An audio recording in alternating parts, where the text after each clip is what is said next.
नमस्ते दोस्तों। कटारिया संस्कृत क्लास में आपका स्वागत है। ठीक है दोस्तों, आज हमारा पहला प्रयास यानी कि आज हम आपके लिए लेकर के आए हैं कुछ क्वेश्चन।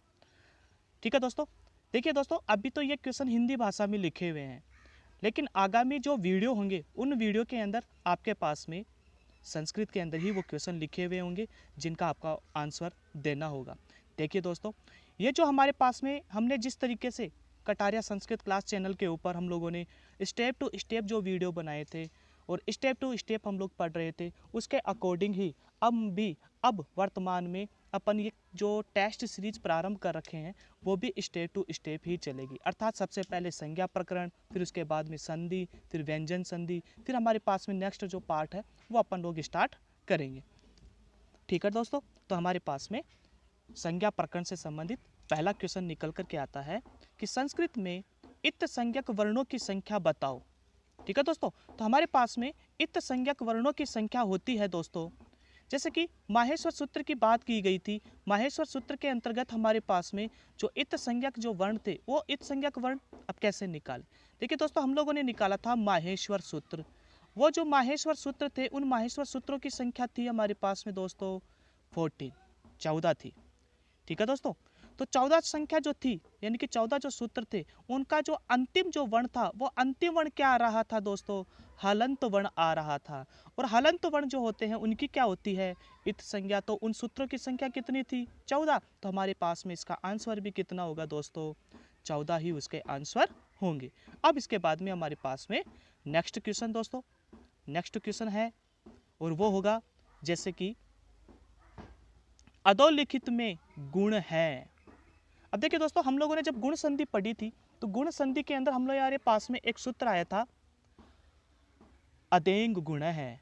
एक सूत्र था अपने पास में अदेंग गुण है, अदेंग गुण है, ऐसा सूत्र था। इसके अंतर्गत मैंने आपको बताया था कि दोस्तों ये 3 ऐसे वर्ण होते हैं जिनकी गुण संज्ञा हो जाती है। वो 3 ऐसे वर्ण कौन कौन से थे, एक तो था हमारे पास में दोस्तों ए, एक था दोस्तों ए और एक था अपने पास में ओ। ऐसे हमारे पास में 3 वर्ण थे जिनकी गुण संज्ञा कर रहे थे अपन लोग। अब देखिए दोस्तों, हमारे पास में ये निकल करके आई। अब हम लोग निकालते हैं इस क्वेश्चन को, अधोलिखित में गुण है। तो देखिए दोस्तों, अपने पास में ऑप्शन है ए, ई, उ, री। तो इसमें से उन तीनों वर्णों में से कौन सा मिल रहा है अपने पास में ए। तो गुण संज्ञक वर्ण कौन सा हो जाएगा दोस्तों, अपने पास में ए हो जाता है। ऐसे ही दोस्तों नेक्स्ट क्वेश्चन यानी कि 3rd नंबर का क्वेश्चन, और वो निकल करके आता है सुप प्रत्यय होते हैं। देखिए दोस्तों, सुप प्रत्यय, अब देखिए सुप क्या है, एक पद है। उसका हम लोगों ने सूत्र लिखा था सुप तिगंतम। क्या लिखा था दोस्तों अपन लोगों ने, सुप तिगंतम। ऐसा एक पद संज्ञा बनाई थी। उसमें मैंने आपको कहा था कि सुप प्रत्यय और एक चलता है तिगंत प्रत्यय। ठीक है दोस्तों, सुप प्रत्यय से क्या बनाते हैं, शब्द रूप बनाते हैं, और तिगंत प्रत्यय से क्या बनाते हैं दोस्तों, धातु रूप बनाया जाता है। तो सुप प्रत्यय यानी कि शब्द रूप बनाने वाले सूत्रों की संख्या कितनी थी, अर्थात वो जो प्रत्यय थे उन प्रत्ययों की संख्या कितनी थी दोस्तों, 21, 21। तो हमारा राइट आंसर कौन सा होगा, 21 यानी कि 21। अब इसके बाद में अपने पास में 4th नंबर का क्वेश्चन, 4th नंबर का क्वेश्चन निकल करके आता है दोस्तों, संस्कृत वर्णमाला में कितने वर्ण हैं।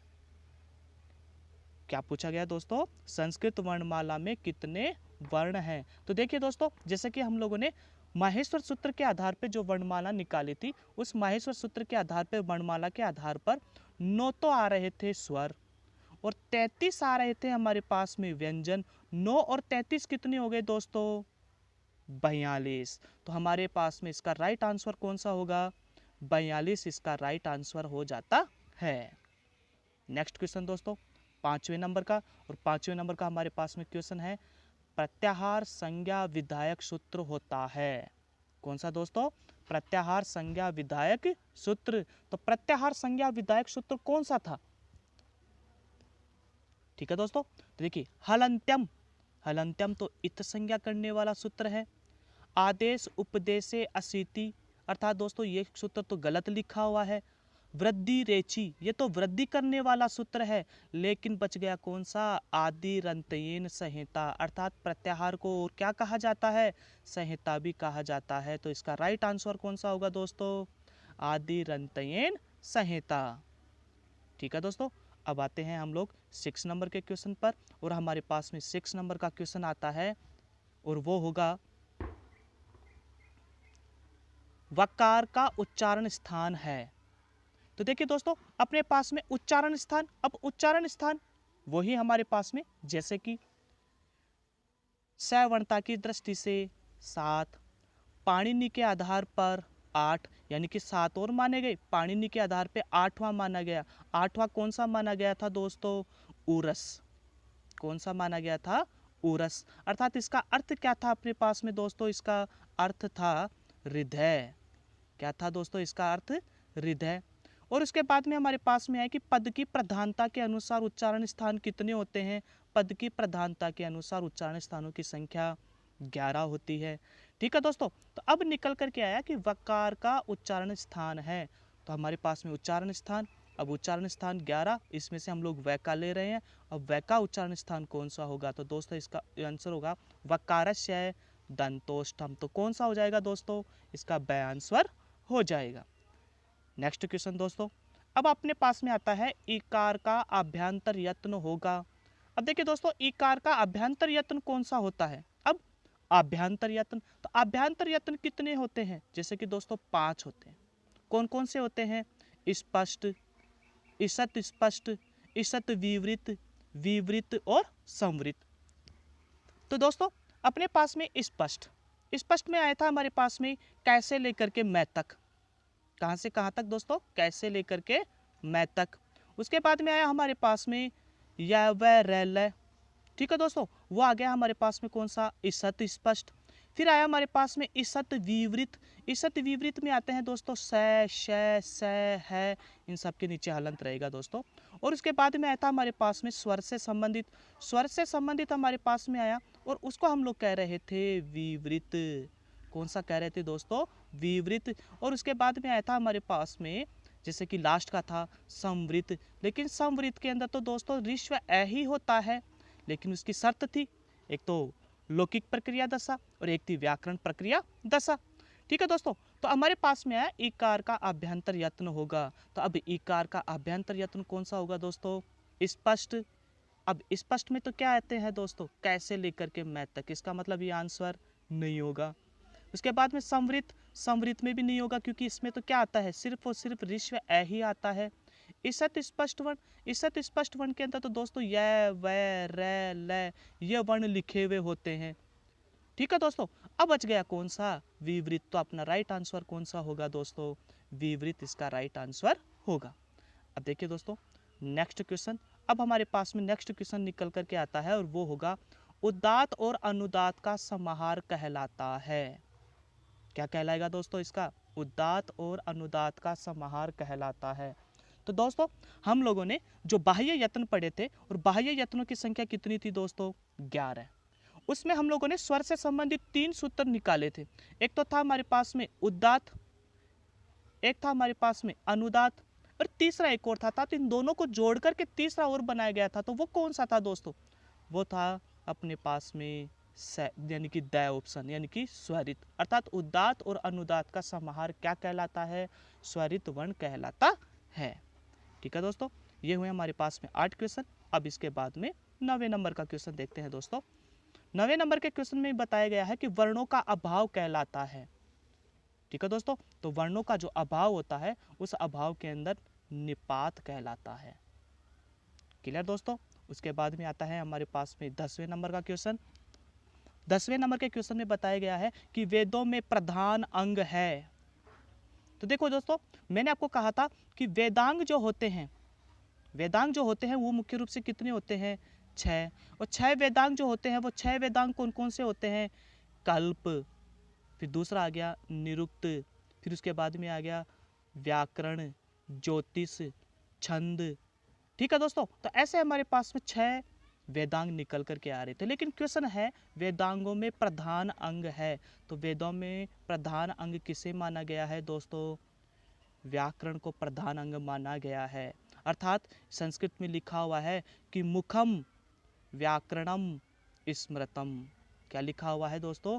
मुखम व्याकरणम स्मृतम। अर्थात वेदांगों के अंदर व्याकरण को मुख्य और प्रधान अंग माना गया है। अब इसके बाद में दोस्तों अपने पास में 11वें नंबर का क्वेश्चन, और वो 11वें नंबर का क्वेश्चन है लोप संज्ञा विधायक सूत्र है। तो दोस्तों लोप संज्ञा विधायक सूत्र कौन सा होता है वो, अर्थात अब लोप संज्ञा विधायक सूत्र होगा दोस्तों अपने पास में दर्शनम लोप है। ठीक है दोस्तों। अब देखिए दोस्तों तस्य लोप है, ये तस्य लोप है जो शब्द है वो तो सिर्फ और सिर्फ वर्ण का ही लोप करता है, लेकिन संस्कृत भाषा में कहा जाता है कि उन वर्ण की पुनः आवृत्ति भी हो सकती है। तो उसको पूर्ण रूप से हटाने के लिए कौन से सूत्र का उपयोग किया जाएगा, दर्शनम लोप है सूत्र का प्रयोग किया जाएगा। तो लोप संज्ञा विधायक सूत्र कौन सा हुआ दोस्तों, दर्शनम लोप है। जैसे कि हम लोगों ने संज्ञा प्रकरण पढ़ा था, उस संज्ञा प्रकरण का पहला ही सूत्र निकल करके आ रहा है। ठीक है दोस्तों।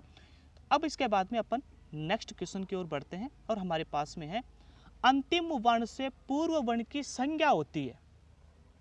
अंतिम वर्ण से पूर्व वर्ण की संज्ञा होती है। ठीक है दोस्तों। तो ये हमारे पास में क्वेश्चन था, इस क्वेश्चन का आंसर होगा ब, अर्थात उनकी हमेशा कौन सी संज्ञा होती है दोस्तों, उपदा संज्ञा होती है। ठीक है दोस्तों। अब इसके बाद में अपन नेक्स्ट क्वेश्चन की ओर आगे बढ़ते हैं। अब नेक्स्ट क्वेश्चन है हमारे पास में वेदों का मुख कहलाता है। देखिए दोस्तों वेदों का मुख क्या कहलाता है, ये क्वेश्चन पहले रीड के अंदर भी पूछा जा चुका था, यानी कि इसका संस्कृत में बना हुआ था कि वेदस्य मुखम किम अस्ति, वेदों का मुख क्या होता है। लेकिन अभी हमारा पहला प्रयास था, इसलिए हम लोगों ने अभी हिंदी में इसको बनाया है। नेक्स्ट टाइम नेक्स्ट वीडियो के अंदर इनको संस्कृत में टाइप करके डालेंगे। तो दोस्तों हमारे पास में क्वेश्चन निकल करके आता है कि वेदों का मुख कहलाता है। अब देखिए दोस्तों वेदांग जो होते हैं वो कितने होते हैं, 6। अब वो कौन कौन से थे हमारे पास में, शिक्षा, कल्प, निरुक्त, ज्योतिष, छंद, व्याकरण इत्यादि हमारे पास में निकल करके आ रहे थे। तो वेदों का मुख, ठीक है दोस्तों। तो छंद, छंद को तो हम लोग क्या कहते हैं, पाद। निरुक्त, निरुक्त को हम लोग क्या कहते हैं, कान। ज्योतिष, ज्योतिष को हम लोग कहते हैं नेत्र। तो बच गया कौन सा दोस्तों, व्याकरण। तो इस क्वेश्चन का राइट आंसर क्या होगा दोस्तों अपने पास में, व्याकरण इसका राइट आंसर होगा। ठीक है दोस्तों। अब हम नेक्स्ट क्वेश्चन की ओर आगे बढ़ते हैं। व्याकरण के त्रिमुनि में नहीं है।